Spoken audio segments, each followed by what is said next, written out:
દાહોદ શહેરના ઘાંચીવાડા માળીના ટેકરા ખાતે એક મકાનની અંદર ધોળા દિવસે ખેલાયેલા ખેલમાં ડિપ્લોમા એન્જિનિયરિંગના પ્રથમ વર્ષમાં અભ્યાસ કરી રહેલા મૂળ ઉત્તર પ્રદેશના લઘુમતી કોમના એક આશાસ્પદ યુવકનું રહસ્યમય સંજોગોમાં મૃતદેહ મળી આવતા સમગ્ર પંથકમાં ચકચાર મચી જવા પામી છે।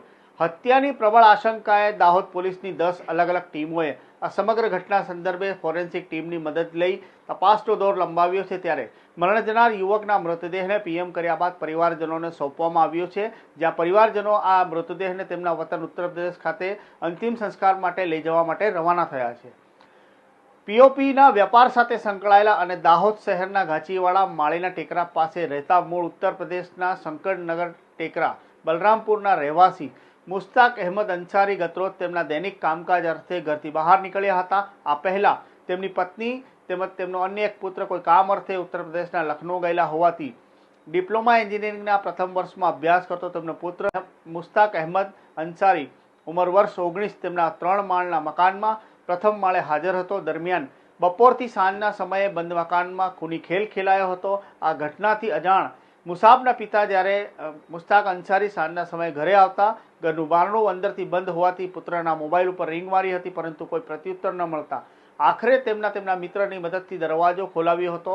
બેડરૂમમાં ગયા બાદ તેમનો પુત્ર મુસાબનું બંને હાથ પગ સાડીના કાપડ જોડે બાંધેલી હાલતમાં તેનું મોઢું પ્લાસ્ટિકની થેલી વડે મોઢાથી ગળા સુધીનો ભાગ બાંધેલી હાલતમાં જોવા મળતા તેઓ બેભાન થયા હતા। આ દરમિયાન આસપાસના લોકોએ પોલીસને જાણ કરતા પોલીસ દોડી આવી હતી, જ્યાં પ્રાથમિક તપાસમાં બેડ પર બાંધેલી હાલતમાં મુસાબ મરણ પામેલો હોવાનું સામે આવ્યું છે। ઘટના બાદ પોલીસે પંચનામું કરી યુવકના મૃતદેહને પીએમ અર્થે નજીકના હોસ્પિટલ ખાતે ખસેડી આગળની તપાસ હાથ ધરી છે। આ સમગ્ર મામલે શું કહેવું છે દાહોદ ડિવિઝનના ડીવાયએસપી જગદીશ ભંડારીનું, જોઈશું આ રિપોર્ટમાં। અત્યારે એક ઘાંચીવાડના આ મદીન વિસ્તારમાંથી એક માહિતી મળેલી કે મુશાદ નામનો વ્યક્તિ છે, એમનું મરણ થયેલું છે। એમની બોડી શંકાસ્પદ હાલતમાં ઘરમાં પડેલી છે। તમામ જે ટીમો હતી પોલીસની એ તમામ ટીમો પહોંચી ગઈ છે। અત્યારે ઘરનું સર્ચ કરવાનું, વ્યક્તિ વિશે માહિતી મેળવવાનું અને બોડીનું પીએમ કરાવવાની પ્રોસેસ હાલમાં ચાલુમાં છે। બોડીનું એકવાર પીએમ થઈ જાય પછી એક્ઝેક્ટ આઈડિયા આવી શકે છે કોઝ ઓફ ડેથ શું છે, મરણનું રીઝન શું છે, તો મૃત્યુનું કારણ શું છે એ પીએમ પછી આઈડિયા આવી શકે એમ છે। અત્યારે એટલે આગળ તપાસ હાલમાં ચાલુમાં છે। પરંતુ સર મરણ જનાર છે તેના હાથ પગ બાંધેલા એ તમામ બાબતો હાલમાં પંચનામામાં ડ્રો કરવામાં આવેલી છે, વિડીયોગ્રાફી કરવામાં આવેલી છે અને બોડીને પીએમ માટે મોકલવામાં આવેલી છે।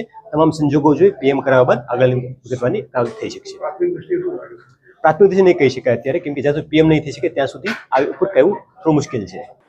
તો આપને જણાવી દઈએ કે માળીના ટેકરા ખાતે 3 માળના મકાનમાં રહેતા મુસ્તાક અંસારી બહાર હતા। તેમનો પુત્ર મુસાબ રજાના દિવસ હોવાથી ઘરે હાજર હતો અને તેનું કામ કરી રહ્યો હતો। દરમિયાન બેડરૂમમાં રહસ્યમય સંજોગોમાં મરણ પામેલી અવસ્થામાં મળેલા મુસાબની હત્યા થઈ હોવાનું પ્રબળ આશંકા જોવાઈ રહી છે, કારણ કે તેના ઘરમાં આવવા જવા માટે માત્ર એક સીડી જ છે, તે પણ ઘરની બહાર છે। મુસાબની લાશ અંદર બેડરૂમમાંથી મળી છે અને દરવાજો પણ અંદરથી બંધ હતો, એટલે બહાર આવવા જવા માટે અન્ય કોઈ માર્ગ ન હોવાથી આ ઘટનાને કોણે અંજામ આપ્યો અને અંજામ આપ્યા બાદ દરવાજો અંદરથી બંધ હોવાથી બહાર કઈ રીતે વ્યક્તિ ગયો, જે રહસ્યના વમળો સર્જી રહ્યો છે, જે પોલીસ માટે પણ હાલ એક કોયડો સમાન છે। પોલીસ પણ માથું ખંજવળી રહી છે। એટલું જ નહીં, મુસાબનું લેપટોપ ચાલુ હાલતમાં તેમજ ટીવીનો વોલ્યુમ પણ ફૂલ અવાજમાં મળી આવતા મર્ડરની પ્રબળ આશંકા હાલના તબક્કે ઉઠવા પામી છે। ત્યારે આ સમગ્ર મામલાને લઈને દાહોદ ઘાંચીવાડા વિસ્તારમાં મળેલી લાશ બાદ એસપી ડોક્ટર રાજદીપસિંહ ઝાલાએ ઘટના સ્થળની મુલાકાત લીધી હતી। ડીવાયએસપી જગદીશ ભંડારીના માર્ગદર્શનમાં LCB, SOG, cyber, parole furlough, A division police, B division police મળી કુલ 10 જેટલી અલગ અલગ ટીમોની આ કેસની ગુથ્થીને સુલઝાવવા માટે ટીમો બનાવવામાં આવી છે। સાથે સાથે ફોરેન્સિક ટીમની પણ આમાં મદદ લેવામાં આવી છે।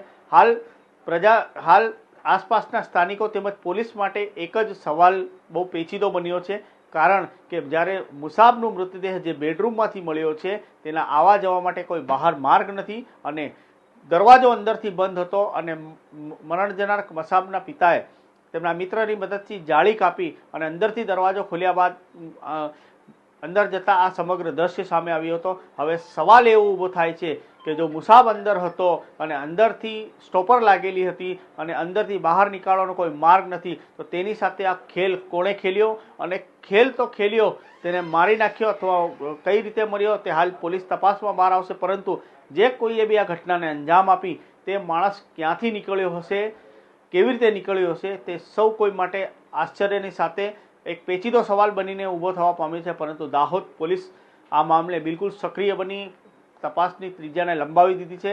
આવનારા નજીકના સમયમાં કદાચ આ રહસ્ય પરથી પણ પડદો ખોલવામાં આવશે, પરંતુ હાલ જે મરણ જનાર મુસાબના આ પરિજનો તેમજ પીઓપીના ધંધા સાથે સંકળાયેલા તેમના પિતા મુસ્તાક અને અન્ય જે લોકોની અવરજવર હતી અને જે લોકો તેમની સાથે સંકળાયેલા હતા તેની પૂછપરછનો દોર હાલ પોલીસ દ્વારા ચાલી રહ્યો છે અને આગામી સમયમાં આ મિસ્ટ્રીનો ભેદ પણ પોલીસ ઉકેલશે તેમાં કોઈ બેમત નહીં. હાલ આ વિડીયોને લઈને તમે કોમેન્ટ બોક્સમાં જણાવી શકો છો. ચેનલ પર નવા હો તો સબસ્ક્રાઇબ કરવાનું ન ભૂલતા.